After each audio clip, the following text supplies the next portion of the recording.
everybody. I'm Namita Thapar, Executive Director of MCure Pharmaceuticals, and today we'll be talking about brain stroke in Uncondition Yourself.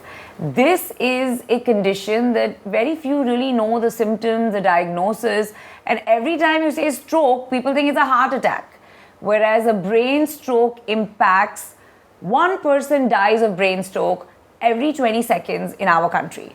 So to talk about this, we have Dr. Oak with us today. And let's begin with the most basic question that, like I said, when you talk about stroke, people just assume you're talking about heart attack. Because brain stroke, neurostroke is not something that instantly comes to our minds when we use the word stroke. Can you tell us more about what exactly is a brain stroke and how does it impact us? So the most important thing is stroke, or we call it as a brain attack now, so that people will get more aware that it's just like a heart attack, how a blood vessel in the heart gets blocked. Similarly, a blood vessel which supplies the brain also can get blocked, which can cause paralysis.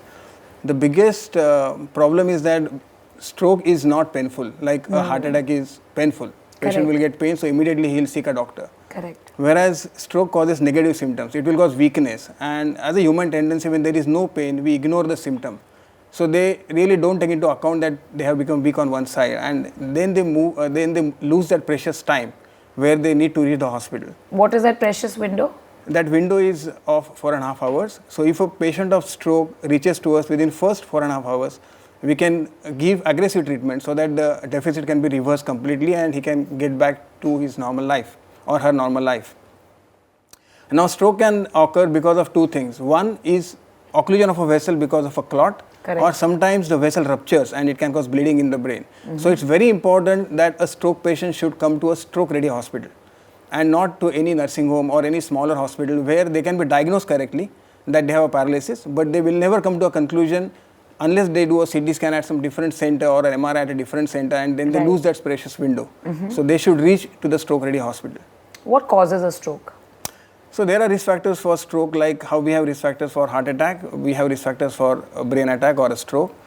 If a patient has hypertension, diabetes, high levels of cholesterol, obesity, if a patient has a sedentary lifestyle, there are no exercises patient is doing. So these are important risk factors which can cause stroke or brain attack, because if your risk factors, gradually your vessels develop atherosclerosis and then they become narrow and then they develop a stroke. Also, after COVID, we have seen that the number of stroke cases have gone little more than what... That's right. What is the reason for that? So, basically what we think is that COVID causes endothelial dysfunction and then it accelerates the atherosclerotic process, and therefore patients are presenting at a little earlier age than what we used to see with stroke-like So you've definitely episodes. seen an increase in the number of brain attacks, as you call it, post-COVID. Most certainly. So people have to be very vigilant, all the more now than they were before. Yes. So when you talk about vigilant, what are some of the symptoms that one should be aware about? So it's very simple to come to a conclusion or come to at least a suspicion that a patient has developed a stroke. We call it as a B fast, where B stands for balance. So if a patient has a little bit of imbalance, E stands for eyes. So if a patient has double vision or decreased vision, that's again a symptom that patient probably has developed a stroke. And then there is FAST, that is F-A-S-T, where F stands for face. If a patient has a little deviation of the face or little asymmetry of the face, Like lips drooping. Yes, drooping of the lips, or that can be an early sign or early symptom of stroke. Then if you ask the patient to lift the arm, the weaker arm will go down or it will drift. That is again a symptom that patient has developed a stroke. And speech, most of the times the speech becomes slurred, or it is difficult to understand when a person of stroke speaks. Correct. So that is again an early symptom of stroke. So, and T is the time. So we should exactly know at what time these symptoms have started, because the whole treatment depends on at what time the stroke symptoms have started, because time is brain. The amount of time we lose, the amount of brain tissue we are losing. So early treatment, early golden hour, we call it as a golden hour. That's the most important part of stroke treatment. Absolutely, and this is very important. B fast, B stands for balance, E for eyes, F for face, A for the arm, S for speech, and T for the timing. And the timing, like you said, hour is the most important, but 4.5 hours is absolutely essential to get the right treatment. Correct. What happens if you don't get treatment in this 4.5 hours and either the patient reaches really late? What are the implications of that? So that's the biggest tragedy. As you said earlier, that every 20 seconds we are losing a patient to stroke. That is because they are not reaching to the correct hospital.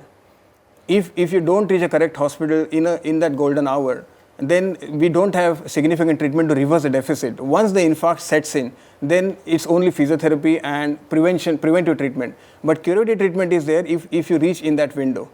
Also, if a patient sometimes reaches beyond 4.5 hours, and if there is a major vessel occlusion, we have now specialized studies where we determine that this patient can still be benefited by aggressive treatment.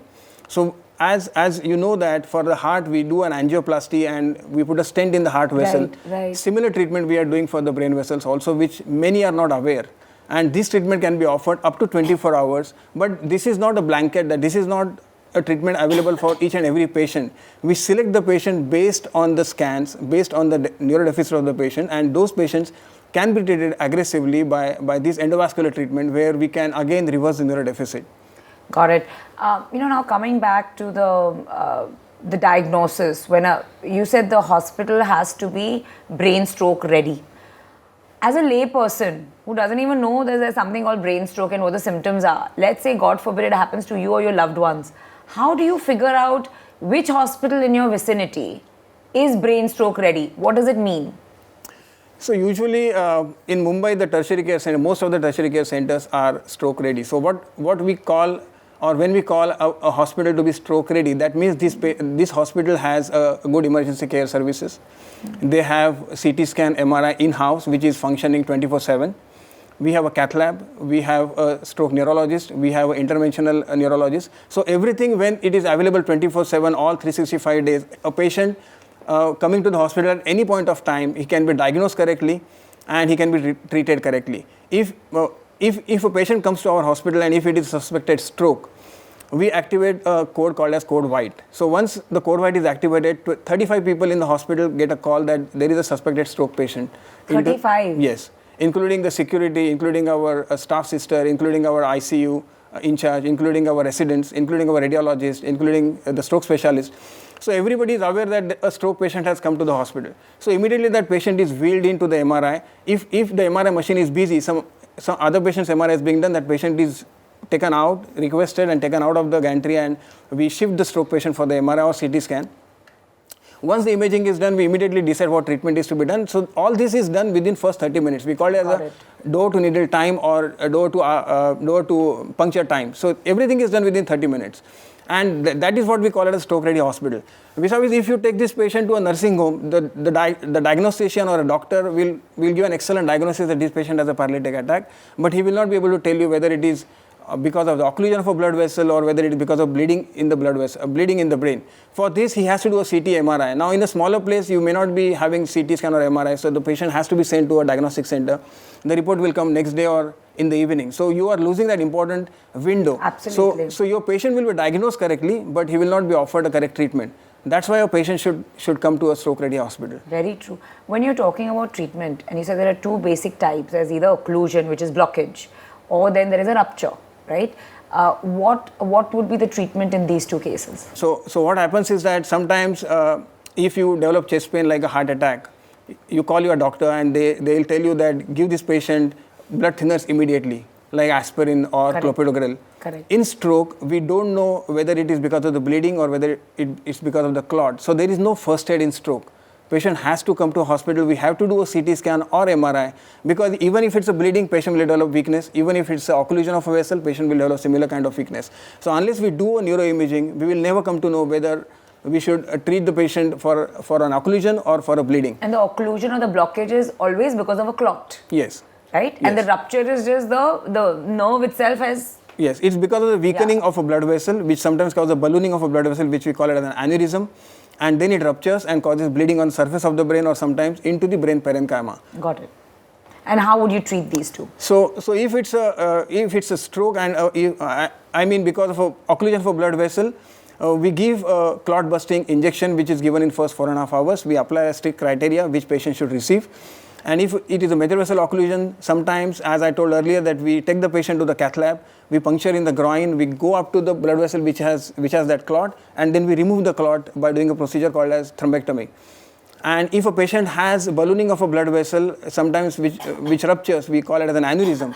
So again, the aneurysm can be treated in two ways. Once the patient is settled, either we do open surgery, brain surgery, and we clip the aneurysm, or again we do an endovascular treatment. We go inside the aneurysm and we put platinum coils, which are very thrombogenic. So once we put the coils, it will form a thrombus into the aneurysm, so the aneurysm is excluded from the circulation completely. Understood. So either you chop off that portion, or then you put the coil, so Yes. it acts as if it's a continuation of that nerve, basically. Yes. Understood. And then post-treatment, what is the impact on their general lifestyle, and any medication to be taken, and any lifestyle changes that they need to be aware of? And then I'll come to the next question, which is what are the chances of a relapse? Like, heart attack, you hear so many times, 2-3 baar heart attack hua, triple bypass ho gaya. It can be a recurring thing. So the first question is post-treatment lifestyle, including medication. And second question, even after that, what are the chances of a relapse? So, see, there are preventive therapies. So, we call it as a secondary prevention. Once a patient develops a stroke, it can be mild, moderate, severe. Patient can be bedridden. So, one is if a patient is, we have a score based on, we prognosticate which patient is going to do well and which patient is probably going to require a caregiver services for the rest of the life. So, basically, preventive therapy is blood thinners, control of hypertension, diabetes, other risk factors. You have to take your cholesterol level down, and a very regular exercise. At least 40 minutes every day. We recommend that every patient who has developed a stroke should do an exercise 5 days a week. So these are preventive therapies that we advise. Apart from that, patient has to take blood thinning medicines. Also, based on the cause of the stroke, sometimes a clot can be in the heart, so we have to give anticoagulation, or we have to correct those things also. And if the deficit is very small, they will have as normal life as possible. We always say that when we treat a stroke patient, we treat a family. We don't treat a single patient, because most of the time these are the earning members of the family. Absolutely. So if they become bedridden or if they are significantly disabled, the whole family suffers. So treating a stroke is not treating an individual patient. We are treating the whole family when a patient develops a Post-treatment, stroke. it's possible that somebody could be completely bedridden depending on the deficit? Yes. If they reach too late? Yes, it's quite possible. Can you tell us more about that? So if a patient has a major vessel occlusion, so we call it as a bigger artery in the brain is occluded, then the deficit will be profound. See, what happens in heart attack, heart is a muscle. So any part of the heart is damaged, it's a small part of the muscle which is affected, so the pumping will be affected.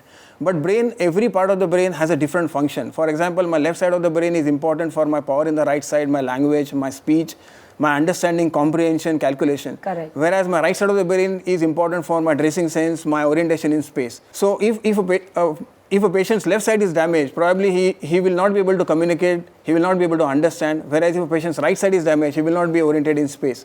So based on which part of the brain is damaged, the deficit changes.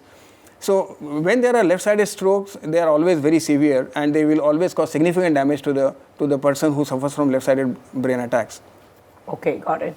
And again, coming back to relapse, are the relapse rates high in brain strokes? See, whatever medicines or whatever preventive therapies we do, it will offer a prevention of say 30 to 40%. Okay, so there is still some small chance that patient may develop a stroke again in life, but we identify the cause of the stroke. So once a patient develops a minor stroke or a major stroke, we identify why the stroke has happened, and then there are corrective measures. Like sometimes patient has a very narrow artery in the which supplies the brain, and because of that patient develops a stroke. How it happens in coronary artery disease or heart attack. So we do angioplasty and stenting of those blood vessels, and we open the blood vessel completely, which significantly reduces the risk of stroke in future. Okay, got it. So those kind of treatments would have to be done to avoid a relapse or reoccurrence of the stroke. Yes. So with that, let's move on to our two lovely ladies. Kirti, why don't we start with you? At what age did you get a stroke? I'm 34-year-old and recently I get a stroke. Just at 34? Yes. And what were the symptoms? Symptoms is like a severe headache, like heavy heat I feel in front of my eyes. So definitely E of the B fast. Yes. You felt that there was a lot of problem with vision. Vision and severe headache kind of thing. How quickly were you rushed in 4.5 hours window? I think within a half an hour, because hospital exactly front of me. We were traveling and I'm feeling uneasy, so I just tell my husband took me to the hospital because it's not a genuine or regular kind of headache. So take me to the hospital, and suddenly I get unconscious and I lose my sense. Okay, and That's doctor, it. you treated her. Yeah, so Was it occlusion or rupture? it was a rupture. It was a rupture. Yes, but she reached to the hospital and then her scanning was done and they could see that there was a significant hemorrhage on the surface of the brain because Kirti had a small aneurysm, ballooning of a blood vessel which has leaked, and then she was shifted to Nanavati for endovascular treatment, and we treated her. After treatment, gradually she improved and now she is At completely 34, fine. she's so young. What caused it? So brain aneurysm is more common in women as compared to men. Why is that? Some propensity of the blood vessel to it's like there is no obvious risk factor. If we look at the risk factors for aneurysm, sometimes it's a familial tendency that the patients may have an aneurysm, or our ethnicity. Then hypertension is one of the biggest factors, and Kirti is hypertensive for So you had hypertension. quite some time. What age did you start taking medicine for hypertension? I think from 25 or 22. Oh, so you had I have 9 years of started. hypertension. Yes, So that Yes, could have been one that of the could causes. have been the cause in her case.